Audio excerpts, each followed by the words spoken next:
Hey guys, Sam here at NA Studios.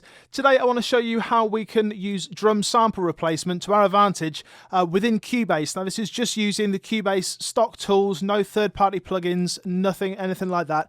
And we're going to do it in two different ways. A simple way and then a slightly more complex way, but that is a lot more beneficial to the music. As always, make sure you hit like, make sure you subscribe and check out what's coming up next. Okay, so here we've got a drum multi-tracks session.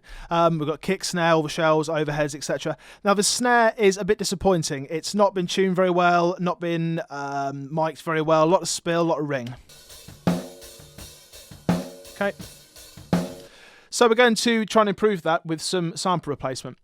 Now the first way, the simple way, we're going to create a sampler track. We're going to call that snare sampler and add a track there. So in our sampler window here, we can put a sample in. We're going to pop a snare sample. Now this is a Ludwig 402 snare. This is one that I've sampled, and this is free to all subscribers on my channel. If you subscribe, you'll be able to see a video that gives you all the details of how to get access to this one-shot sample. Now we can hear this if we solo this track. Okay, we can hear that, but what we don't want is it to be pitch shifted as it goes down or up. So we're just going to go fix pitch. Now all of these notes will hit that one sound, and that's important in a moment. So we want to generate some hit points from this snare track. So I'm going to double click on the region and go on edit hit points.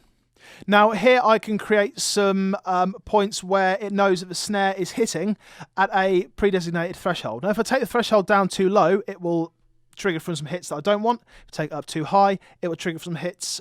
It won't trigger the hits that I do want. So I'm just going to spend a moment just getting that right, just making sure that it's triggering all the right samples, and that looks pretty good to me. So from there, I'm going to click Create MIDI Notes from Hit Points. Now I'm going to go Dynamic Velocity, which is for the next step, but just so we can use the same MIDI data. If we're just using one sample, then we can use Fixed Velocity, but for now, we're going to go Dynamic Velocity. And our first selected track, and this is the snare sampler track. Go OK. So from there, we've created some MIDI data, and this MIDI data is going to be triggering that snare sample. So every time the snare hits, we will hear that snare sample. Let's hear it in the track. Let's hear it with the original snare first. And now with our sample. Turn that up. A lot punchier. Now that's fine, but the issue is when we get more than one snare hit at once, or more than one in kind of a close proximity,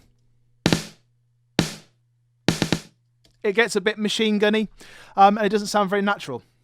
So the way that we can remedy that is we can create a new channel, an instrument track, and let's use Groove Agent. Now Groove Agent is a really interesting MIDI instrument. It's one that often is used for kind of hip hop, EDM, that kind of stuff with the drums, but we can use it to our advantage here.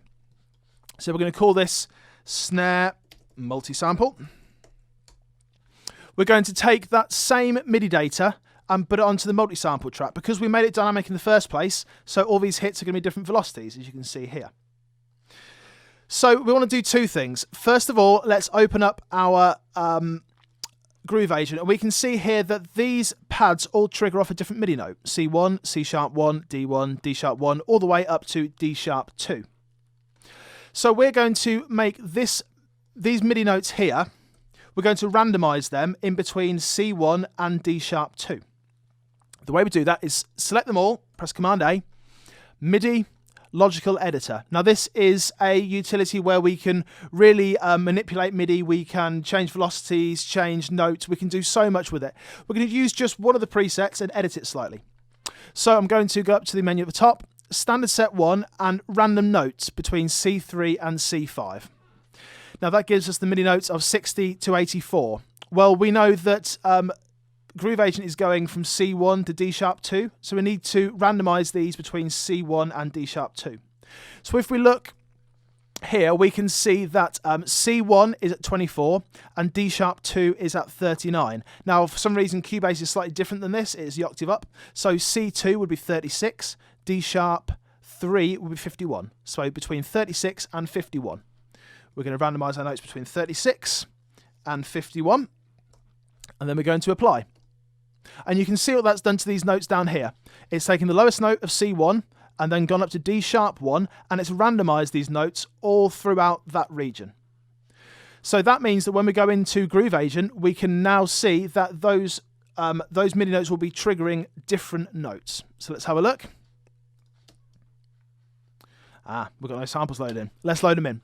So we're going to go to our multi-samples here. So I've got 16 multi-samples here. Now these are all from the same session, and these are from a pack that I'm releasing very, very shortly. If you go onto the link below, that's shop.nastudios.co.uk, you'll be able to buy this snare. You'll be able to buy the multi-samples, direct sounds, process sounds, a whole range of stuff for just £5.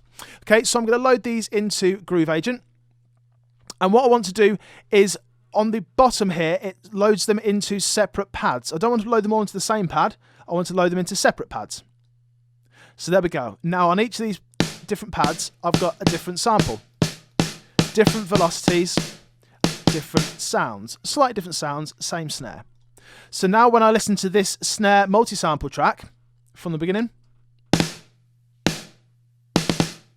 much more realistic and much more true to what a drummer would actually be playing. They're not playing the exact same sound over and over again. It varies slightly, different hands, different velocities.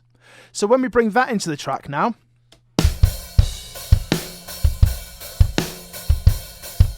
got some hits that are slightly harder, some hits that are slightly softer, but all within the confines of a hard hit. If we listen to the beginning,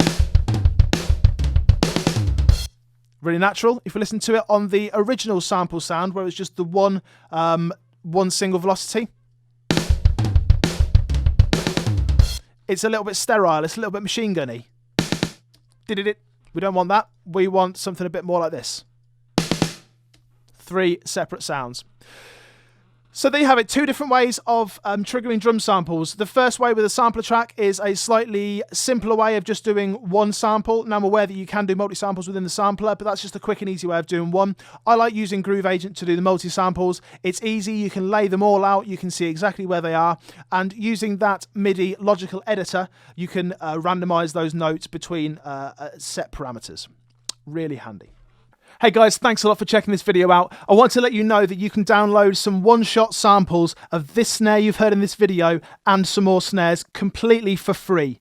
The link is in the description, shop.nastudios.co.uk. Check it out now, my gift to you, completely for free. Check out the rest of that site, loads of sample packs for snares and more to be added in the future.